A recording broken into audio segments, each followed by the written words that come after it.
Welcome to the Michiana Hivecast, where wellness meets community and conscious living takes flight. I'm your host, Jamila Blue, and I am so glad you're here. This is your space to expand, evolve, and grow together. Each episode, we celebrate the heart of Michiana through real conversations with local practitioners, healers, creatives, and community builders who are lighting the way towards connection, balance, and transformation. Whether you're just beginning your journey or deep in your practice, you'll find inspiration, insight, and a sense of belonging right here in the Hive. At Conscious Michiana, we are all about uniting people, sharing resources, and co-creating a thriving, holistic community.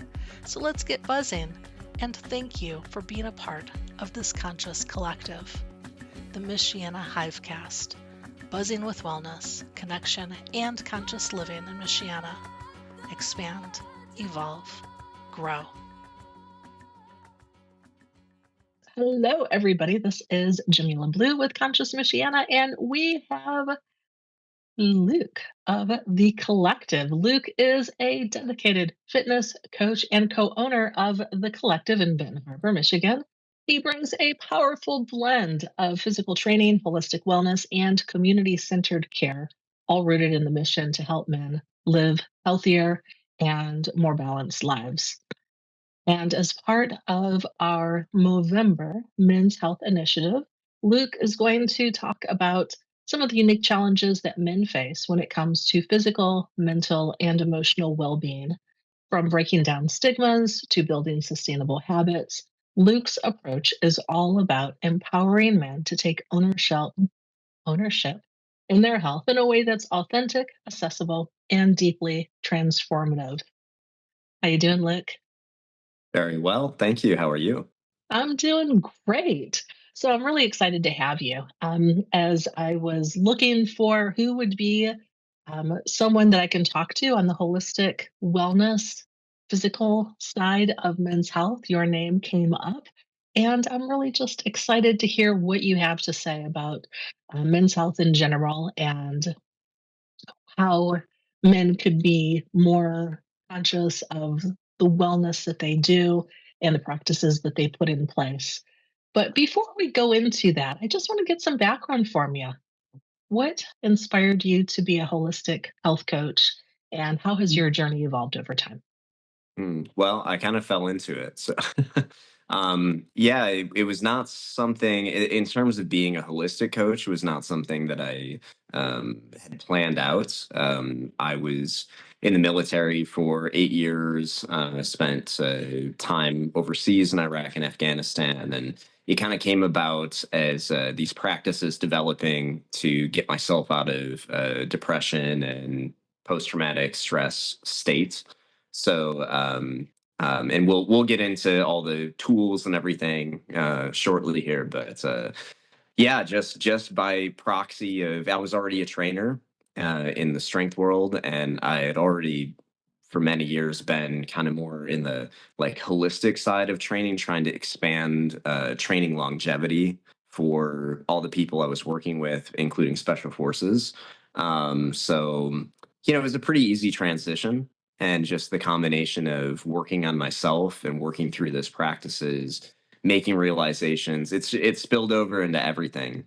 So that's I guess that's kind of how I'm wired. It's like I'm not just gonna stop at one point. Yeah, I'm gonna keep Yeah, tinkering with things and experimenting. So sure. I guess I'm in the right space for it. So. Absolutely. Okay. So, based on what I'm hearing you say, it sounds like you've always been on the physical side. Did that start well before you were in the military? Absolutely. Yeah. Okay. Can you Yeah. go So back a that little was further in time and just kind of give us a little background of sure. how that started? Yeah, I was super rambunctious as a kid. So, grew up in not a super poor neighborhood. I mean, it definitely was not like ritzy or anything. I grew up here in Benton Harbor and Fairplain.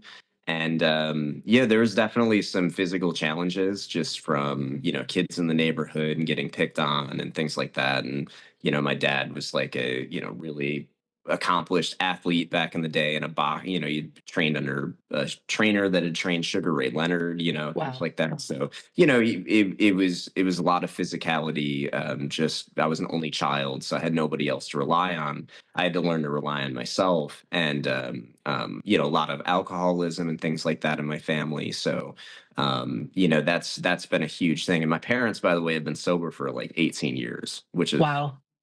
That's unbelievable. fantastic. Like that never happens. It's like very, very rare. Yeah. And yeah, so I'm very proud of them. But Mm.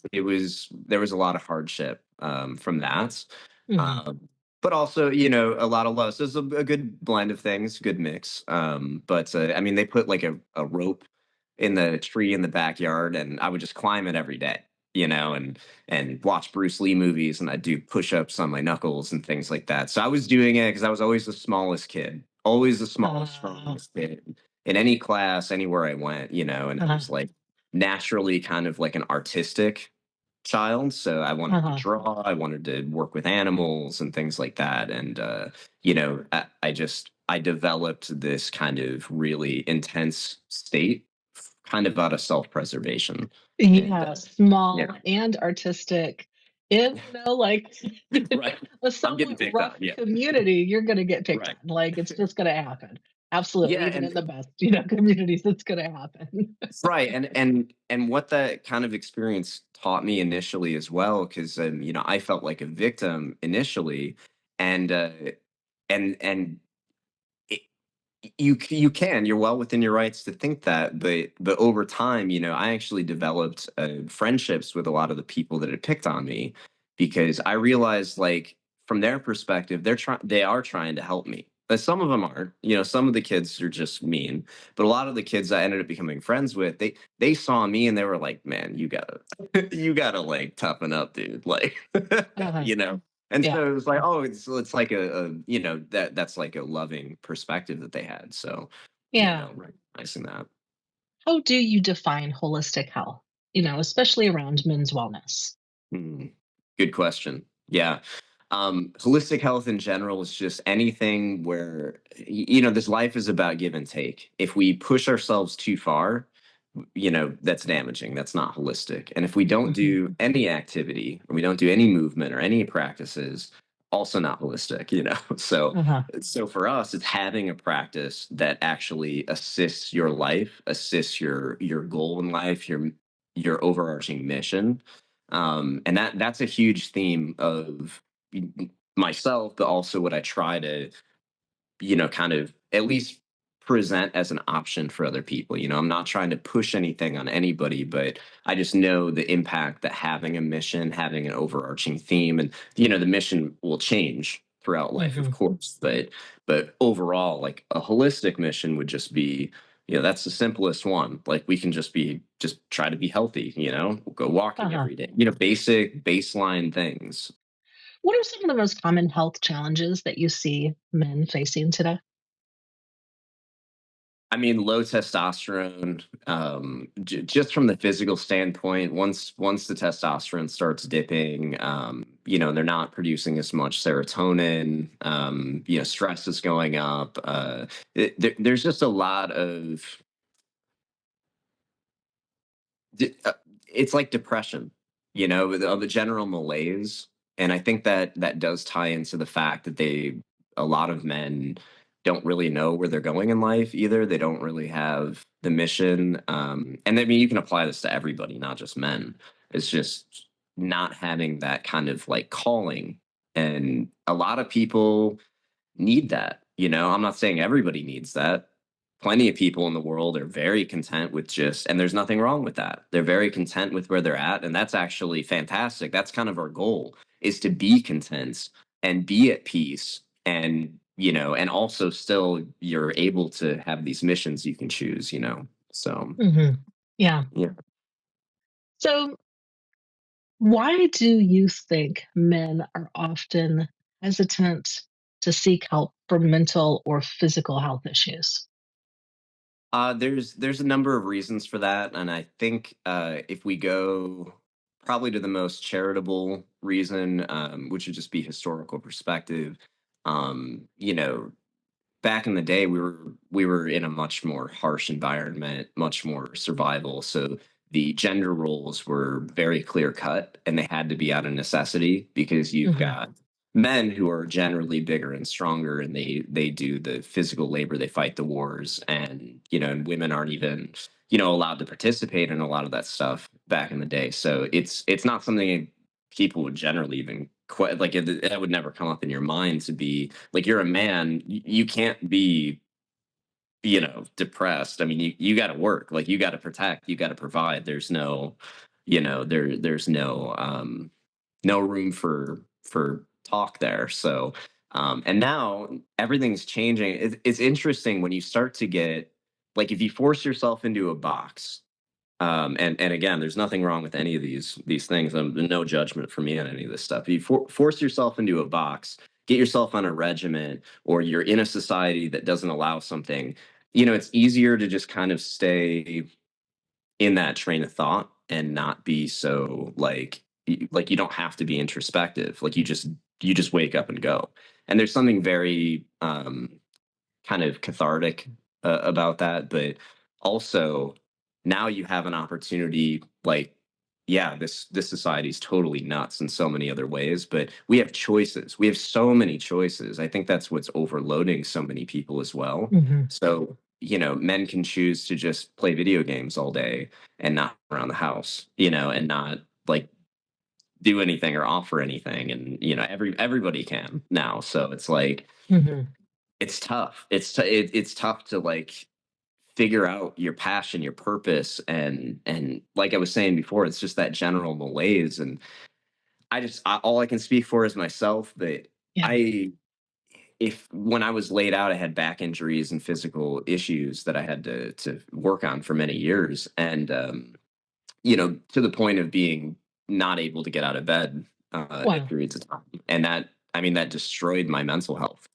And so doing it, whether it's because of an injury or because you're playing video or whatever, and you're just like, there's something physical, spiritual, emotional that's happening to you, where like there's that piece of you that just knows, like, you're not doing the thing that you were sent here for. Like, Hmm. we're very spiritual people, so we believe that, like, we came here for a purpose, and Hmm. we got shit to do. So Yeah.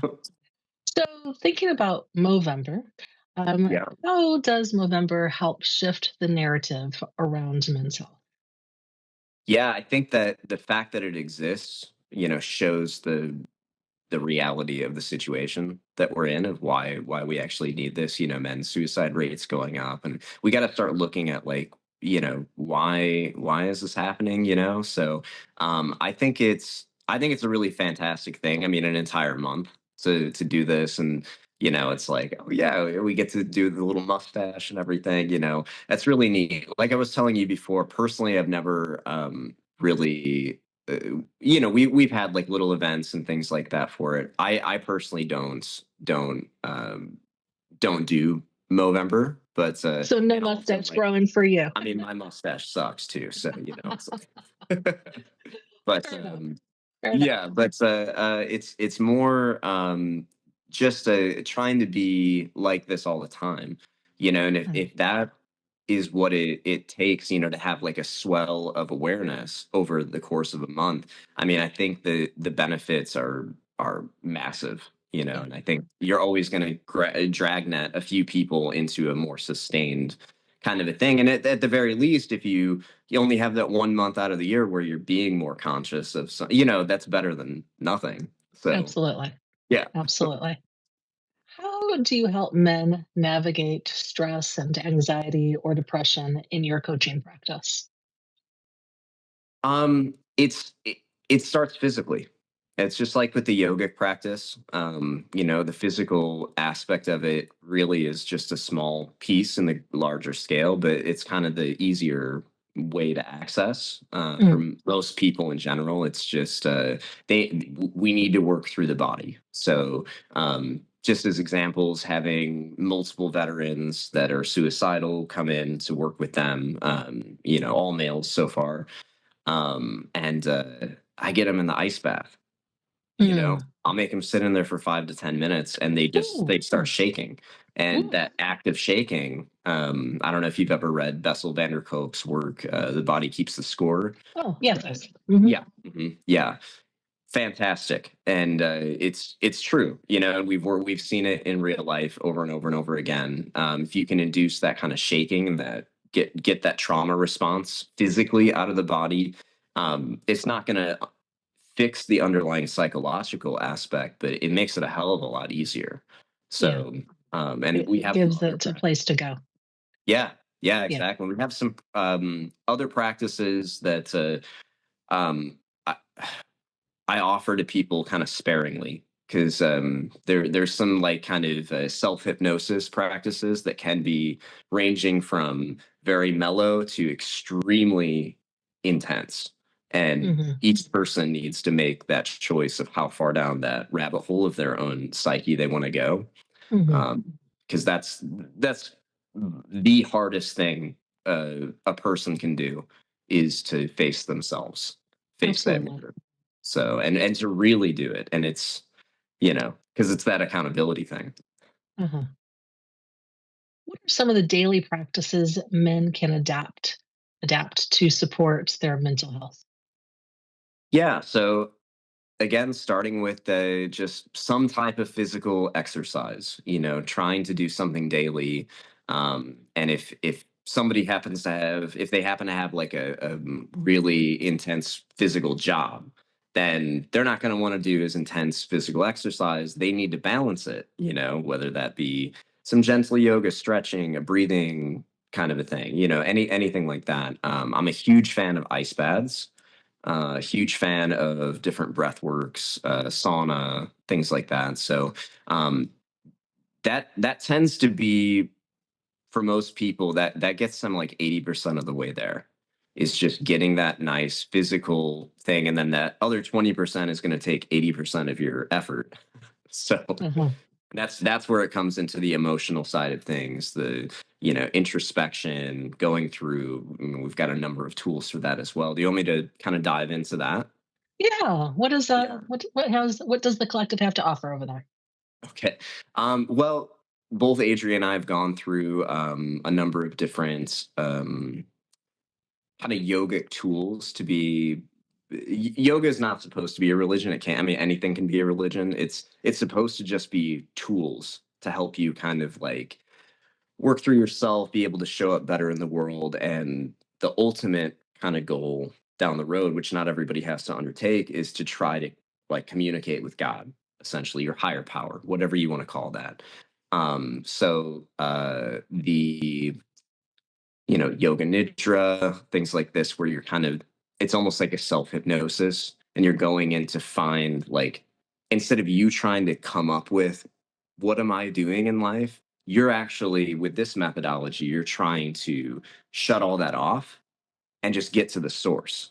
Mm. So see what your higher self, got. Again, we don't exactly know how it works. We don't claim to. So, but whatever that higher source is, we're trying to get the information from that, instead of us Mhm. trying to force something. A So download, if you will. yeah, exactly. Yeah, it Yeah. sounds super hippy dippy, but it works. So like Uh-huh. we do stuff. We don't just do things because like we'll test things out, and if they work, we keep it in, essentially. Mhm. Well, it's good to hear that ancient practice of yoga, Yeah. 10,000 years, Yoga. that it still works. Right. Well, and then like the four desires, from Rod Stryker. I mean, that's completely based off of yoga. I mean, there's just so much to it that you take pieces from Uh-huh. thousands and thousands of years of information, and then you have to like kind of compartmentalize it a little bit, because it's too much for any one person Absolutely. to just Absolutely. So absorb. what else? Yeah. In addition to yoga, what else does the collective have over there? Yes, we have strength training, we have yoga, we do different types of physical therapy. We have, therapists that will come over and work with people if we need that. So it just depends on what spectrum, where somebody's at. Work with a lot of athletes, youth athletes mostly, things like that.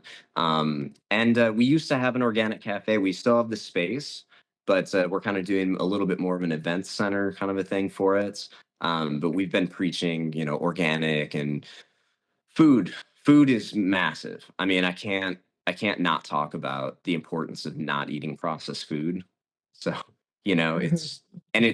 it seems like it's getting worse. I don't know if it's getting worse or better. Maybe we're just seeing more information, but just the amount of crap that's in food. I mean, that's a Mhm. huge passion of ours. So that's not something that not something that we charge for, or anything like that. But I mean, we're probably at odds with a lot of what's said in terms of like coming from a lot of nutritionists. And I think the tide is shifting on that front though. I think people are starting to recognize like, oh, it's not just about calories in, calories out. It's not just about losing weight. It's about actually being healthy and getting your body the nutrients it needs so that you can Mhm. function. So Yeah. Yeah. yeah, And that's a even big like on that tangent, even like the healthy processed food is not so healthy. no, it's not natural. I Exactly. mean, I've worked with everything. Uh-huh. On that healing journey, I knew diet was a big part of it. I actually Food is had, medicine. I mean, it's yeah, absolutely medicine. I mean, yeah, mhm. Hippocrates. I mean, the ancient Greeks. It's very, very well. And back then there was none of this Frankenfood. I Right. mean, Right. it's like they had sweets, they had all these kinds of things. Those are rich people diseases. We're all like not that we're all rich now. I mean, we kind of are. We do have a lot of Uh-huh. great opportunity, in the Uh-huh. West. But yeah, I mean, it's a massive thing, and I've gone everything from one side of the spectrum, veganism, to even the carnivore thing, and everything in between to figure out. And the number one rule I found is just it's got to be whole foods. Yeah. It has to be. You know, Uh-huh. If I don't know where my food is coming from, I'm not eating that food. good. Like, Yeah. which means that most of the food that I eat is food that I make myself because, Yep. and to me, that's, Yep. pretty common sense. But, I think that so many people are just in this, everything moves so fast. Mhm. And all of a sudden it's like, don't have the time to make the thing. Okay. All of a sudden I'm making poor choices because of time restraints or whatever it might be. But at the end of the Right. day, do I want to feel like crap or do I not? Right. Yeah, exactly. Yeah, yeah, I Yeah. mean, those processed foods, all the pesticides, glyphosate, these things destroy our gut lining. And once you start opening up that leaky gut, and almost everybody has it in this country to some degree.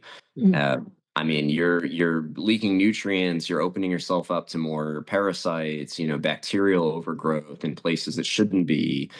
Now you're not producing as much serotonin, your dopamine is low, and then of course we're all on the phones, we're scrolling, and then like it just throws you so far out of whack. And I mean, we can get into this a little bit more at some point as well, but one of the biggest health issues I'm seeing in men, kind of coinciding with the depression, is the erectile dysfunction as well. So, Mhm. and I think it's a mixture of things, but diet and scrolling seems to be like, and pornography and kind of like just time on the phone is really, Yeah. yeah, destroying their dopamine reward system. Mhm. Yeah. Um, I mean, anything that we can do to, help improve our health, right? mhm. Yeah, Yeah. absolutely. What are myths about men's fitness that you would like to debunk? That you need to take exogenous testosterone at a certain age, that you need steroids. Um, it's probably a little skewed for me just because I'm in the fitness world. So I'm around so many more fitness Mhm. people. My research always leads me to people that are in that world as well, obviously. So um, th- it's kind of a like we have this whole now steroids are so accessible now and testosterone is so accessible that in the YouTube world, right? There's all these people that are just big and jacked, and a lot of guys want to look like that, and they get this body dysmorphia, and they start taking steroids. So I think it all kind of comes down to self-image. um that's a big one. It's just trying to not feel the need to look a certain way, like just be healthy, like be strong, be healthy. I think overall bodybuilding, I think it's a net positive, but there's a lot of negatives that have come with it, including the Mm, steroid abuse, and mostly it's the self image. So mhm. yeah, and that's ultimately it's all psychological. So How important is sleep and rest in men's health journals? yeah, I mean it's foundation for our. There's no supplement or steroid or anything that can compete with a good night's rest. So, and it's not just about the time either. There's a number of things that can be done to kind of help allow you to get into a deeper sleep. One thing I've noticed is and there's more studies coming out about this now, is the consumption of cannabis via like smoking in particular is destroying people's sleep. Interesting. I would call it an epidemic. Huh. Yeah, absolutely. We're supposed to get somewhere around 2 hours, 2 to 3 hours really of like very deep sleep, REM sleep. And people are lucky if they're getting like 5, 10, 15 minutes now. Mm, mhm. And it's completely proven at this point. I mean, there's not a doubt in my mind, and I've tested it myself even just to see. And yeah, smoking weed is going to destroy your sleep. Wow. It's Okay. going to destroy it. Yeah. So, what sleep habits do you do for yourself, or that you recommend for men in general, or people in general? Mhm. Um, Yeah. Get off the phone 2 hours before bed. Put it away. Read a book. You'll fall asleep immediately. So, especially if it's something you're supposed to read, then you'll fall asleep immediately. And I personally, I'm a fan of like either floor sleeping or like a very hard surface. Most people seem to need that, especially if you have aches and pains in your low back when you're waking up. It'll suck at first, a harder surface, or if mhm, you really need to reset your spine. I sleep on the floor to reset my spine, mm, and it works fantastically. Just like two or three yoga mats on top of each other. That should be enough cushion to, make sure that you're not hurting your joints or something. So yeah, harder surface. Make sure it's cool enough. All these kind of basic recommendations. Don't smoke the weed if you're going to ingest cannabis. I highly recommend Rick Simpson oil. It has the full spectrum. It's literally like an insanely potent medicine, and it's natural. It's just an mhm, extract.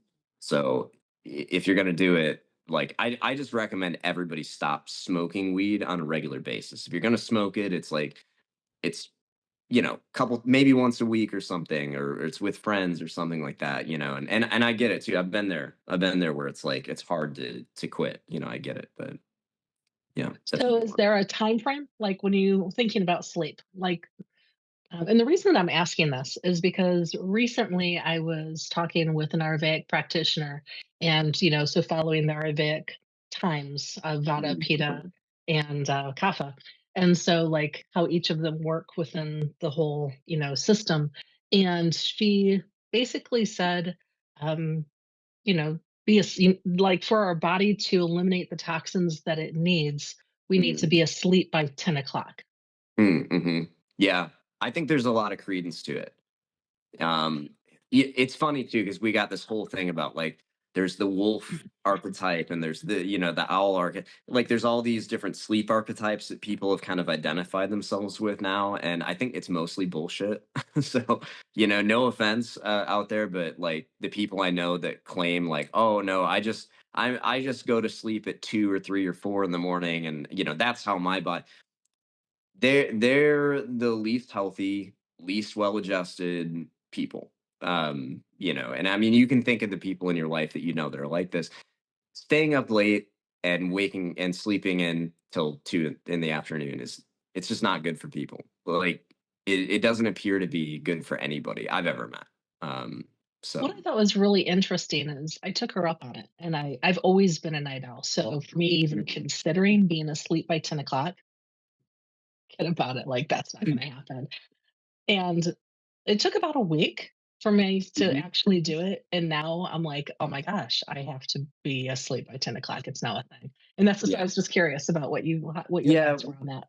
we're both Adrian and I, we're both like, total old people. Yeah, I mean, we're like, I gotta be in bed by 9 or 10. Yeah, Yeah, same yeah, thing. yeah. So now Yeah. that's like my new thing, and I'm like, s- s- and it's never been like my life at all. Like I've Sure. never like for me to be like it's typically between midnight and 2 a.m. for me to wake up at 8 or 9 o'clock. Like Mhm. that's just the normal. And now I'm like, oh, to be up at 5 o'clock. Wow, that's Yeah, well, I strange. told you I'm a tester, and I test things no matter how extreme they sound. If there's some type of it's even seems like there might be validity to it, I'm gonna test it and just see for myself. And all I can know at that point is, well, it either worked or didn't for me. To really know, you'll have to try it too. Uh huh. Uh huh. That kind of a thing. But I've even tried like the Uberman schedule where you sleep, every whatever interval it is, 2 hours, you sleep 30 minutes or something like that, you Uh sleep huh. every 3 hours, you sleep 30. And, yeah, I mean, that didn't work for me at all, I mean, like, I've had to do crazy sleep schedules in the military, Oh, I in bet.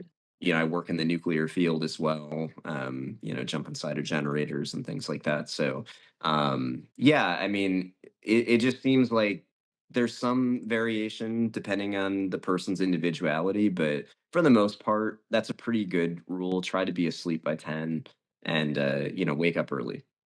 Yeah, yeah. Like I said, it's been a game changer for me. I'm liking it, and I never Mhm. thought I would be there. I like it. Just I mean, I'm obviously not a man, but there's for people in general, you can get there. It's crazy, but somehow Right.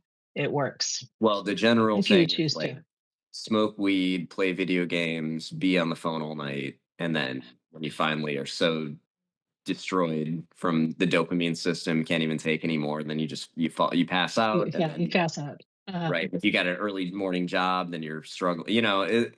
That's a lot of guys. That's Mhm. a lot of people. I know a lot of people like that. Yeah. Yeah, and I've also been doing, like, no screen time, for a couple of Mhm. hours prior to bed. Doesn't always work, but I've been really deliberately working on Same. that, Yeah. and that's and like you said, like, I'm just immediately asleep. It's just so Yep. quick. It's really crazy cool how well that works, and all of a sudden, I'm like, "Oh, I can read my book now." I haven't, like, picked up a book in years, and all of a sudden, I'm Yeah. like, "Oh, let me pick up a book and read it." It's fantastic. Yeah, because I need something to do. Like I've trained Uh-huh. my mind is like monkey mind now. Yeah.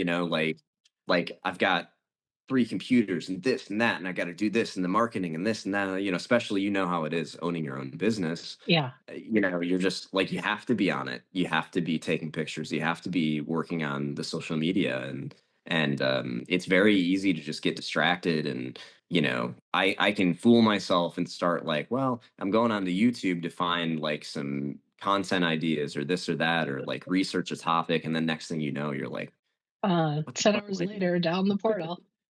Yeah. Yep, It's exactly. I'm crazy. down the rabbit hole now. So Exactly.